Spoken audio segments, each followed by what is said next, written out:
and welcome to the Learn Chinese Insights podcast, brought to you by ChineseTrack.com. Every week, we interview expats from around the world who have learned Chinese as a second language to find out how they learned and how they use Chinese in their day-to-day life. So with me today, I'm happy to have Lamin. So Lamin, before we get started, why don't you introduce yourself in Chinese? Just tell us who you are, where you're from, what you do here, and then we'll go from there. OK，我是 Lamin，我英文名字是 Lamin，中文名字是杰拉明。我从 Gambia 来的，我现在在台湾11年。我在台湾，我原本来台湾是读书的，毕业后就是找工作。现在我是在教英文，还有打工就是那个 part time，就是那个 YouTuber。 All right. So you mentioned that you've come to Taiwan from Gambia. It was 11 years ago? Yeah. Yeah. So what brought you to Taiwan? I just wanted to go somewhere to study to get my higher education. And a friend suggested me that there's a country that offers scholarships. So I started looking for the universities around and applied for universities that offered English program.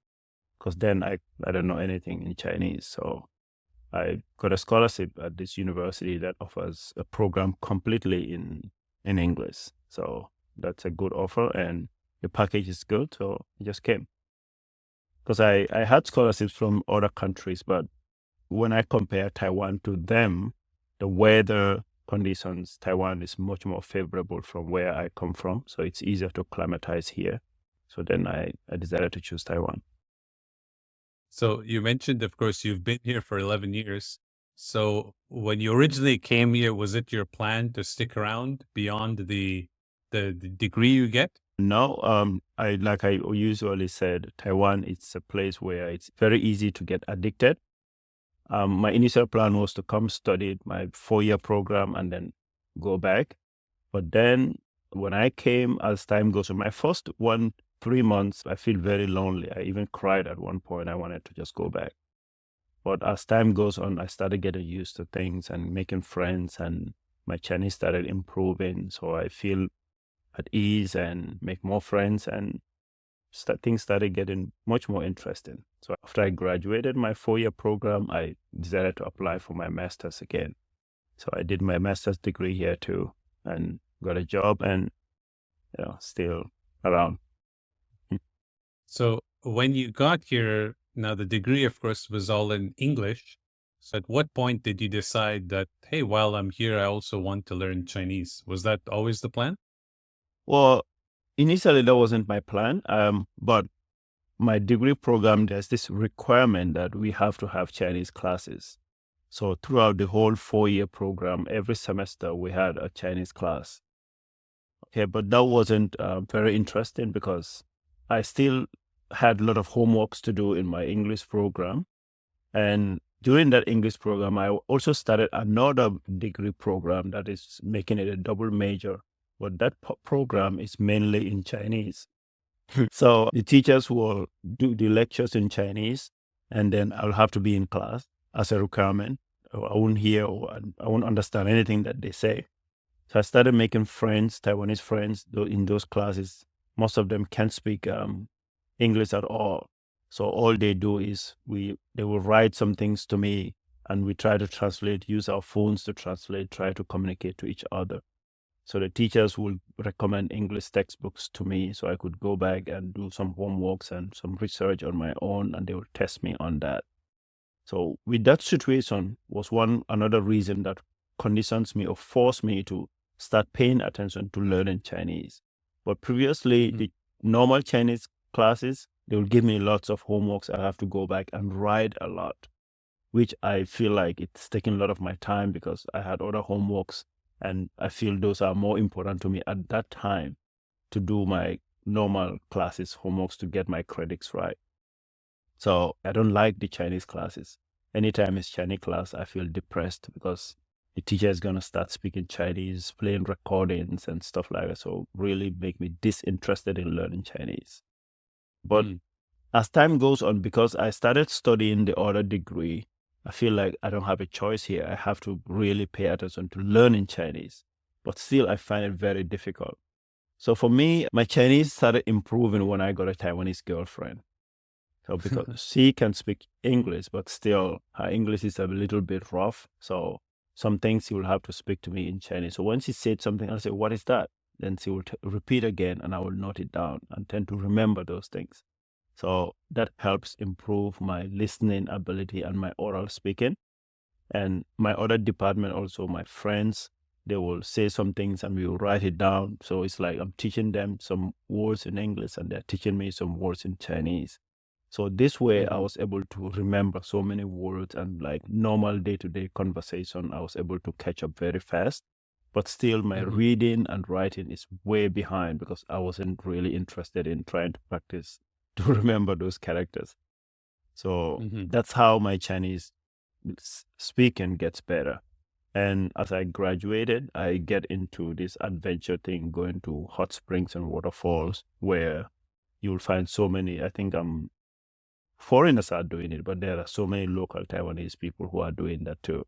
So I tend to make friends from there, and most of them can't speak English at all. So that also conditions me to learn a lot to be able to communicate with them. So making friends here, some will say it's not easy, but if you have a common interest, something that you do and the Thai locals are also doing it, you'll easily make friends. So for me, that's how I easily make friends, because my hobby is to go out every Saturday and Sunday. I'll go to mountains, hot springs and waterfalls, and I'll meet so many locals there. And then we'll become friends. And from there, I have to speak to Chinese to them. So now I can speak I can say what I want to say, basically, and I can communicate with my friends in Chinese. I can go shopping. I can do things in Chinese. And my writing is still very horrible, but I can use pinyin to write. I can use my phone to write whatever I want to write. And I can also speak voice message my friends using Chinese. Yeah.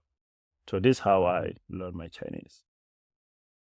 So you said over the time you focus more on the speaking and listening because you're in situations where you're engaging with people, but you said your reading and writing was falling behind. So as far as reading goes, what did you do did you ever catch up? No, I still haven't catch up because time constraint. Like I still have to go to work. When I'm back, I'm kind of tired. I don't want to start doing something else again. So, but recently I've started learning bopomofo. So I've started learning how to write bopomofo. Maybe from there, I will move on to start practicing characters by joining words together, and maybe that would help. But for now, few basic characters I still remember from back days practicing hard in school. But I can write my name, those kind of stuff. And if I see the characters, I can write them. But personally, if you ask me to write some things, you say it for me to write, I won't be able to write them. And I feel like being here for 11 years kind of feel embarrassing. I've talked to some people who have lived here for 20 years and they can't read and write, or even their speaking is very bad. And I feel like, I don't want to be like that. So still, it's a bit late, 11 years, and people have been here 2-3 years and they can read and write and speak very well. And I'm here 11 years and I can't do that. So I feel embarrassed with that. So it's kind of cliche, but I'll try to improve on that as fast as I could. Yeah. So you said before you were using pinyin, but then recently you've been learning the zhuyin, the bopomofo. So how does that help you? I haven't done much. My girlfriend is the one who is helping me most of it. So she bought me a book that I have to practice writing, something that I don't like before, but now I have to do it again. So I've started practicing writing the bopomofos, and my car, when I'm doing something, if I want to write, she will ask me not to use pinyin, but instead use bopomofo that I've learned to try to see if I could implement them in real world situations. So that's how she's helping me to go along with it. Yeah. So you've started practicing typing using bopomofo? Not yet, but like yesterday, I wanted to write my name and she wanted me to use bopomofo, like Lamin. So type the bopomofo, those kind of stuff. Those are simple things that we started doing. I told her, if you put pressure on me, I will give up. Because of this pressure, I give up practicing. So let me do it because I wanted to do it. So it's easier for you to catch up or learn something that you wanted to do, or in a way that is fun. If it becomes pressure, even for an adult, or even as a child, if things become as a pressure, you kind of feel disinterested. So doing things that you like to do or that it's fun doing, I think is much more easier in learning.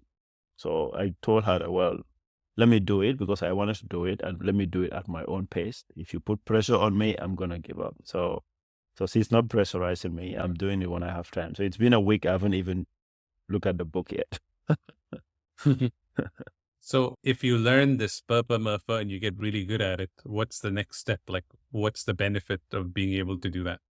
Well, because like currently I'm dealing with so many local Taiwanese companies and other things, and most information in Taiwan, almost everything officially, so many information they're all in Chinese. And if you want that independence to be able to do things without having to take a screenshot and send it to her for her to translate it for me, I could easily read them myself. If I want to go pay my taxis or pay my license or whatever, I could easily go and read the information and do it by myself. I also make YouTube content videos, and I have to do Chinese subtitle translations. I could easily do those things by myself rather than relying fully on her. If she's not available, I have to sit and wait. So there are so many things that are, if you go to restaurants, there are so many restaurants here. The whole menu is in Chinese. Some, when I get in, oh, you might your English China, they say, oh, my mayo. So I'll have to use my phone and scan and translate some of the things that I wanted to. So all these things will become much more easier if you want to live here longer. Learning, reading, and writing and speaking becomes very, very important. Yeah.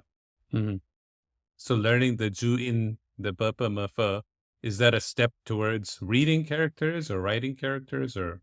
It's a step to writing characters, and more like writing characters, because the bopomofo enables you to be able to use the sounds to be able to have a suggested character that you wanted to write. But to be able to write with your hand, you have to remember how to write these characters.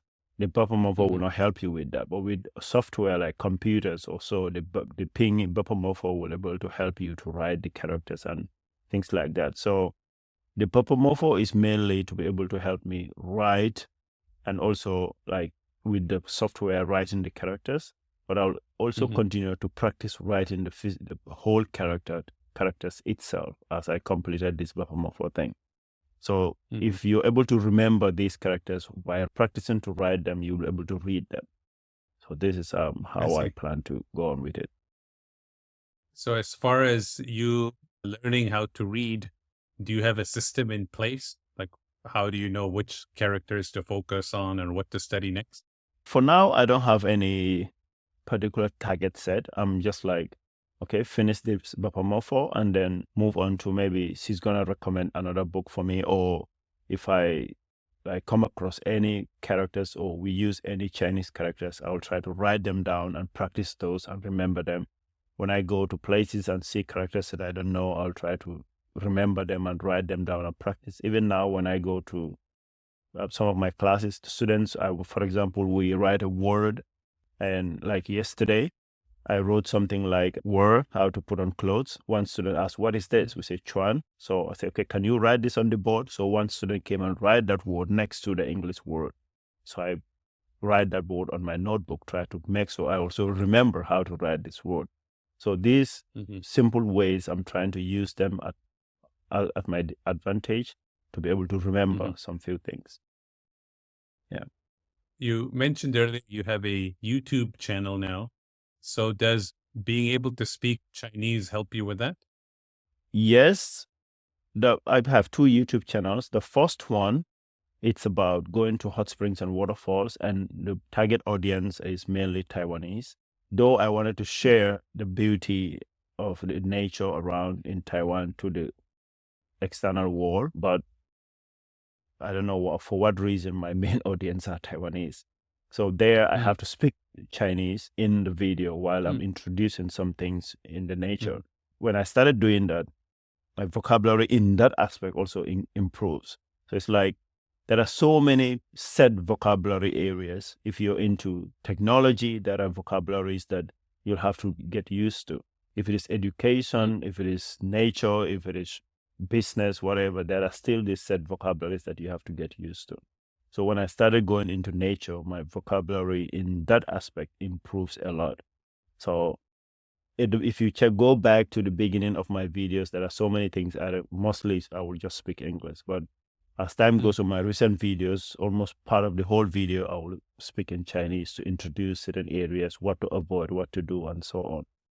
So I have to speak Chinese. But with this other channel, the interviewees are all in English. So all that I need to do is the translations in Chinese. And people will comment a lot, and I'll have to read these comments and respond to these comments, which I can do. So what I will do now is screenshot them and translate them, or show it to my girlfriend. Hey, what is this? And she will tell me this. So these are things that are very inconvenient for me. I wanted to be able to do them myself. So as you improve your Chinese, it'll speed up that process. It will help a lot. So looking back on your journey here in the past 11 years, would you do anything differently in terms of how you studied Chinese or how you got to where you are now? Yes, I would have paid much attention in my Chinese classes and study hard instead of neglecting that aspect of it. I thought it was cumbersome and I would write till my fingers will hurt, but I think it's worth it if you could take that, be patient with that a little while and go over that line, then you're set for a very long time. So I would have done that one more time. I would have paid attention to those Chinese classes much more than I did. All right. Yeah, makes sense.